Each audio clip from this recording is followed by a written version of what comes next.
Billy Napier had this to say on Saturday night, not long after the Gators defeated Tennessee 29-16.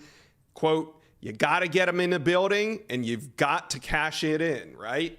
And they did cash it in. Billy Napier's program got good news on the recruiting front. 4-star running back Waltez Clark, he committed over the weekend. He was the Gators' top running back target in the 2025 class. Now as the dust settles on the big weekend, I want to know who could be next to commit to the Florida Gators. UF fans, do me a favor right now. Hit the subscribe button. We're about to get started. This is a recruiting-only channel with all recruiting all the time. Hit subscribe. Let's bring on Corey Bender from GatorsOnline. We're not going to waste any time getting into the juice here. Corey, what did you hear on newly minted 5-star defensive lineman LJ McCrae? He was in Gainesville. What's the word coming out of his unofficial visit to Florida? Yeah, Josh, I think it was perfect timing for Florida. Where we were told it was a one-of-a-kind experience. Florida backed up what they've been saying all along. And you and I have talked about this before. A lot of these schools, you can be an off-season all-star. You can say all the right things and have the big visit weekends. But Florida, this was the big game circled on the calendar for them, and they knocked it out of the park with arguably their biggest visit weekend of the year. So, they backed up what they've been preaching, and McCrae took notice of that. He really liked the energy, the physicality from the defensive line as well. He's not going to announce until October. FSU still has an OB on the schedule too. I think that's going to be the really determining date, I think, is recruitment. I think Florida and Georgia right now are the two schools that I've been hearing the most about. But Florida State's right there, and they have the opportunity to strike gold next month too. So, Corey, do you think that the Gators did enough? If this ends up being LJ McCrae's last visit to Gainesville, did the Gators do enough to land him? I think so. I think right now, if that was his last trip, it couldn't have went any better. I think going into the visit, Josh, you and I spoke off the radar about this. Florida was in a really good spot entering the weekend, and I think if you're that Billy Napier staff, if you're Sean Spencer, the D-line coach, you have to be brimming with joy. It couldn't have went out any better on the field. They spent a lot of time with him before and after the game as well. So they had a really good showing. They showed him everything they had in the offseason. The kid has seen everything around Gainesville. He's familiar with campus. It's not that far of a drive from Daytona Beach. So it's really about showing that growth on the field, really showing what they've been preaching. And, Florida lived up to everything they've been saying to him. Yeah. And we'll see what happens. I was hearing some rumors before the weekend that LJ McCrae could potentially have committed to Florida during his visit. Now, that did not happen. McCrae went back home. He's going to take that official to FSU in October and then make his decision shortly thereafter. So we'll see what happens. Now, his teammate, 4-star safety Zay Mincy, was also in town. He also goes to Mainland High School. And last week he attended the Miami Texas A&M game. Coming out of that, he told our coworkers at CaneSport that he was ready to make a silent commitment that week and then announce where he's going in January at the All-Star game. So do you think he committed to Florida this past week?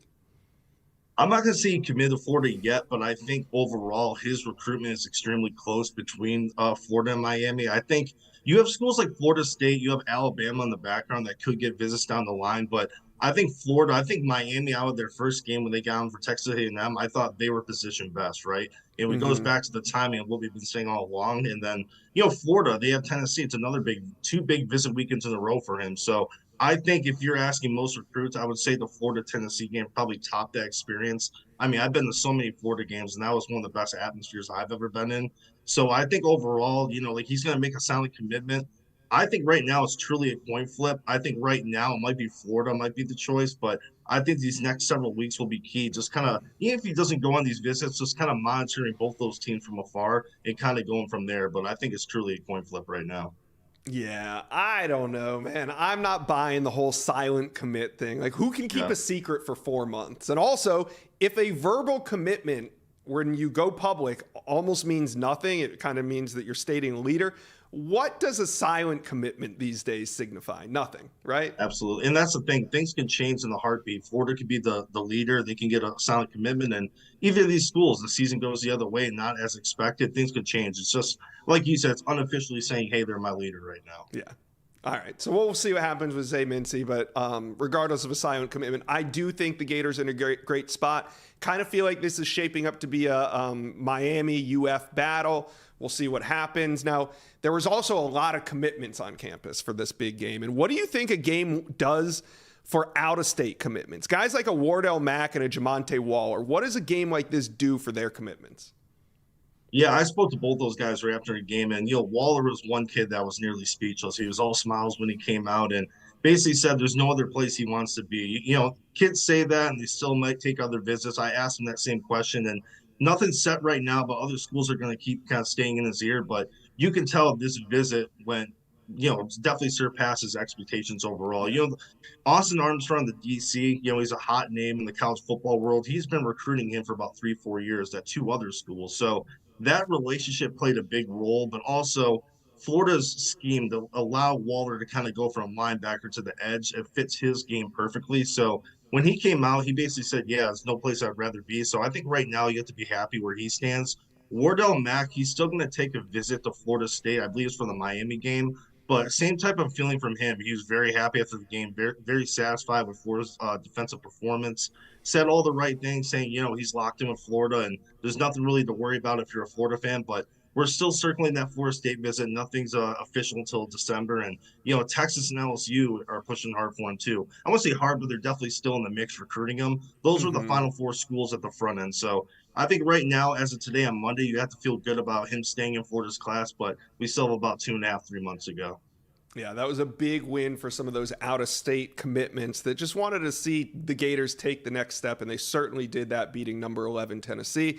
All right, so after the game, Billy Napier talked about cashing it in, and he did. They landed 2025 running back Waltez Clark. He was a priority target for the Gators, but UF fans want to hit that recruiting ATM one more time and get some more cash out of it. Based on your intel, everything you've heard, everybody you've talked to throughout the weekend, what recruits should Gator fans have on their radar for a potential commitment, say in the next, 3, 4, 5 weeks? Yeah, I think right now, McCrae's one you have to keep an eye on because we're not that far away from his decision. Yeah. We have to start with him. He's obviously a 5-star guy near the very top of the board. That's going to be one that just kind of has all fan bases at the edge of their seat until he actually puts those words out of his mouth. So I think he's definitely the guy you have to start with. Zay Mincy, he's not going to announce for a while. One name to kind of keep in mind that's kind of a sleeper guy is Favor Edmond. He's a 6'8" offensive tackle out of the Peach State. And it kind of goes back with Jordan Seaton. So Florida doesn't like hosting in-season official visitors unless it's Jordan Seaton. They're gonna make it work for him. Whenever he wants to come in, Florida will figure it out. But they're still recruiting other guys, kind of having that insurance in case they miss out on him, because as we know, he's going to take a lot of OBs. So Favor Edmond was told this past weekend, hey, we want you. You're a priority. They're going to set up an OB. That kind of said to me where Florida kind of feels a little bit with Jordan Seaton. They obviously feel good, but hey, we're far away from the finish line. So he's one, and 2 other 2025s I'll mention is Auburn D-line commit Malik Autry. He's been to campus about 3 or 4 times this year. Florida's pushing the hardest to flip him, so he's one to keep an eye on. And Chris McCorkle out of Sarasota, he's another 2025 kid. A DB, he's teammates with Teddy Foster, who's committed to Florida. So Florida's the leader there. We're going to be keeping close tabs on him in the coming weeks. All right. Well, it sounds like the Gators got quite a bit of momentum coming off that win at Tennessee. They needed that. Billy Napier needed that. He gets a signature win. Corey Bender, thank you for stopping by the Inside Scoop after a busy weekend at Gators Online. Appreciate you. Yep, thank you. Thank you for watching. If you enjoyed that content, be sure to subscribe to the On3 Recruits channel. We have a new page dedicated only to recruiting. Go ahead and hit that subscribe button right now.